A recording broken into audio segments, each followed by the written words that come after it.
Hi everyone, welcome back to our weekly study. I'm glad that you're joining with me today. We're continuing with our study of Genesis. We find ourselves in the midst of chapter 31. Remember, right now, Jacob is on his way out of Lavan's house, out of his father-in-law's house, and he brings with him his two wives, Rachel and Leah, his maidservants, his many, many children, and all of the flocks that he has amassed along the way. And now he's ready to go. He hasn't received Lavan's permission. Remember, Lavan wants to keep him on as a servant because the relationship is such in which Jacob is really working for his father-in-law and doesn't really have the ability or the worker's rights or the son-in-law rights, as you might say, to be able to leave his home. And so he does it without Lavan knowing about it. And that's where we start today. With Jacob leaving and Lavan hearing about it, and then we'll be thinking through some of those issues. So stick with us as we read through some of the verses today, and then offer some commentary and reflection. Thereupon Jacob put his children and wives on camels, and he drove off all his livestock and all the wealth that he had amassed, the livestock and his possession that he had acquired in Padan Aram, to go to his father Isaac in the land of Canaan. Meanwhile, Lavan had gone to shear his sheep, and Rachel stole her father's household idols. Jacob kept Lavan the Aramean in the dark, not telling him that he was fleeing, and fled with all that he had. Soon he was across the Euphrates and heading toward the hill country of Gilead. On the third day, Lavan was told that Jacob had fled. So he took his kinsman with him and pursued him a distance of 7 days, catching up with him in the hill country of Gilead. But God appeared to Lavan the Aramean in a dream by night, and said to him, "Beware of attempting anything with Jacob, good or bad." Lavan overtook Jacob. Jacob had pitched his tent on the height, and Lavan with his kinsman encamped in the hill country of Gilead. So Jacob leaves. Remember, it's not just out of his own volition that he leaves. He leaves because God has appeared to him. Remember, it was earlier on in this chapter when all of a sudden, it seems suddenly, God speaks to him and says, go back to your birthplace, go back to your father's house. And God says, and I will be with you. And he relays that on to his wives, Rachel and Leah, and now he's ready to go. So he puts his children and his wives on camels, and they keep on going, and they're on their way to his father Isaac in the land of Canaan. But his father-in-law, his uncle, Lavan, doesn't know about it. Meanwhile, Lavan had gone to shear his sheep. Okay, so Lavan is off doing his own business and his own work. And what does the rest of verse 19 teach us? And Rachel stole her father's household idols. So this is so interesting. One, just let's understand what's going on here. So they're on their way and they're leaving, and Rachel takes her father's household idols. So I think there are a number of ways that commentaries have understood this part of the story. What does it mean that Rachel stole her father's household idols? You could view Rachel as a pious woman, and therefore what she was doing wasn't that she wanted to use these household idols for herself. Heaven forbid, the pious commentators offer. Rachel is a worshiper of Jacob's God, of the Hebrew or Israelite God. So she wouldn't, there's no such use for that. But she wants to help her father out and kind of cleanse his household. So she steals the idols from her father's household to perhaps get him on the right track to being a better person. That's the kind of the more pious or traditional commentary. I'll leave that up to you, whether you find that convincing or not. The other kind of group of commentators say that the reason why Rachel stole her father's household idols is because she believes that these idols have powers of divination and powers that can kind of influence the divine and influence God. And she's worried that if she and Jacob and the whole family are on the run and leaving, she wants to strip her father, strip Lavan of all the power that he might have. And so these idols could be used for tracking down Jacob to find out his whereabouts, so she takes them from him. If you follow along in this commentary, which I think is a little bit more convincing, what you then find yourself is in a little next kind of another problem is that Rachel is still believing in and holding on to her father's gods, her father's household.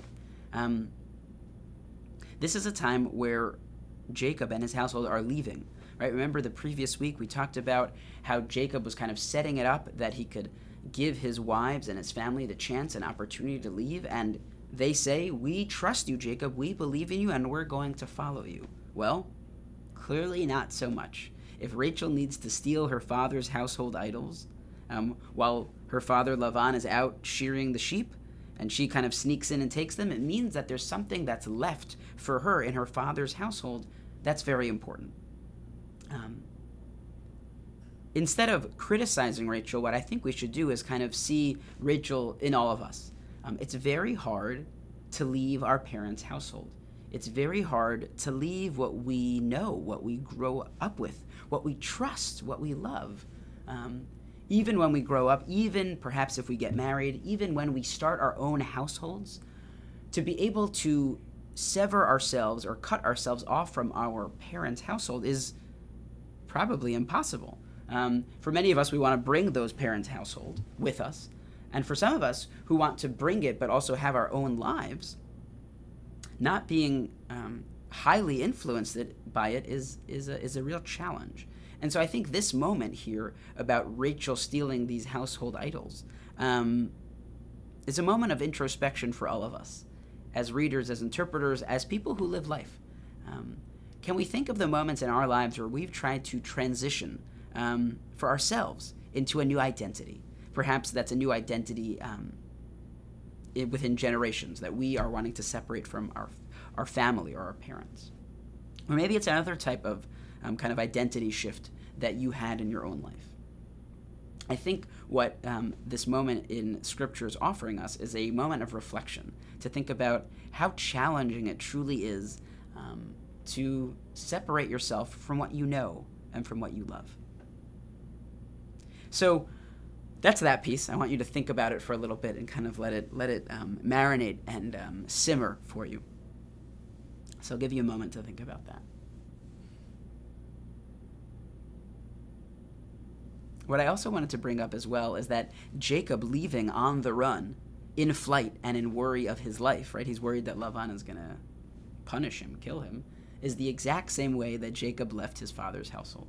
Remember, after he had, with the help of his mother Rebekah, tricked his father into giving him the birthright blessing, he has to be on the run. He is afraid of his life.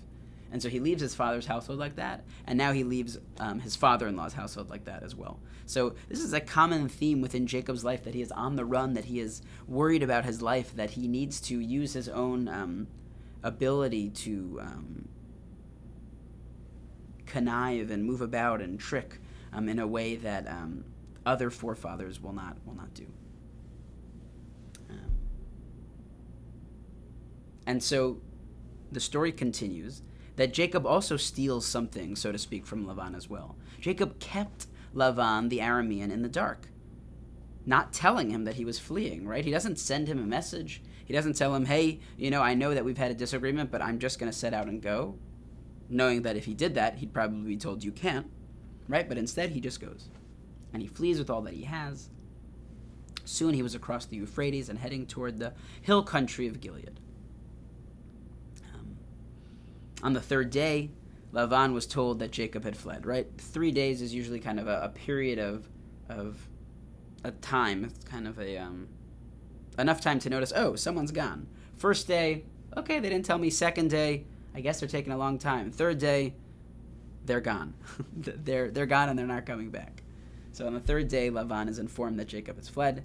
So Lavan takes his kinsmen with him and he pursues Jacob a distance of 7 days. And he ends up catching up with him.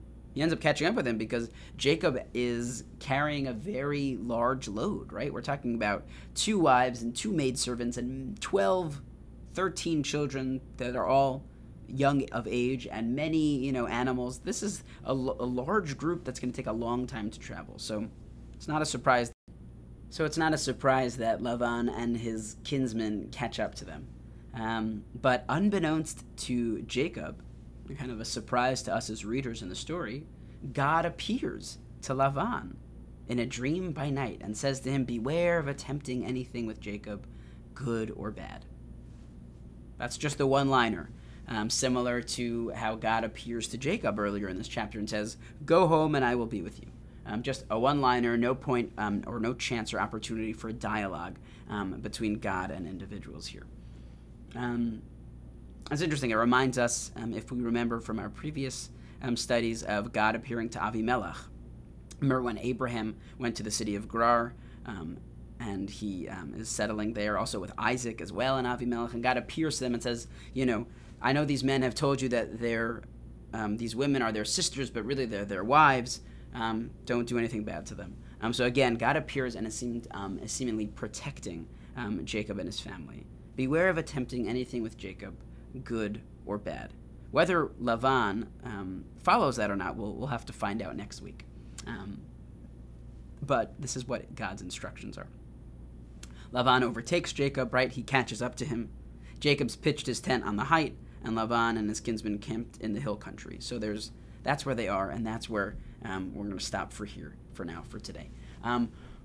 We're going to pick up next week, I hope, in person. So I will have this reflected on the activity kind of screens on the TVs around the units, and I will come to also just to let you know, but hopefully next week we'll be in person. I believe we will be in the auditorium, though I will make a final kind of decision about that, but I believe we'll be in the auditorium. So please be on the lookout for those TV screens, and so for us to be able to gather together in person in the auditorium next week, which will be March 22nd. So please mark that on your calendars. March 22nd at 3:30, we will have our weekly study in person. I am so looking forward to being able to be together in person. All the best. Bye-bye.